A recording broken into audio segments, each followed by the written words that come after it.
Hey everyone, I'm Zaf from Bedroom Department, and in this video, I'll be sharing with you on how to choose your mattress and pillow.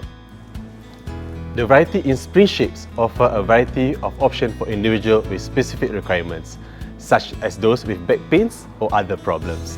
It gives very good individual support and responds quickly to any movements.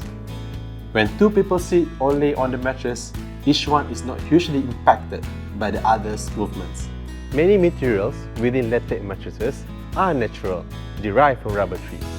Due to this, latex mattresses are ideal for those with respiratory problems.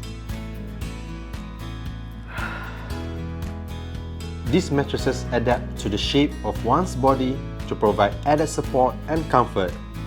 They are made from specialized synthetic materials which is sensitive to pressure.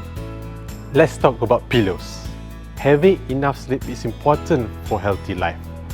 To achieve this, a good quality pillow is a must. Let me show you the types of pillow that we have.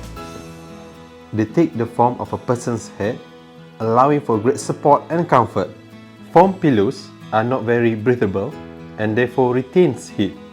Pillows made from this material are very soft and fluffy. As a result, they allow the heat to sink in and easy to roll around on. Usually come in the form of foam pillows that have gel layers lining their interior or exterior and have a thermoregulating property. Pillows and quilts are available in natural and man-made materials. Man-made materials are easier to care for and a good choice for people with allergies. Now you know how to choose your mattress and pillows. Thank you. Hey do!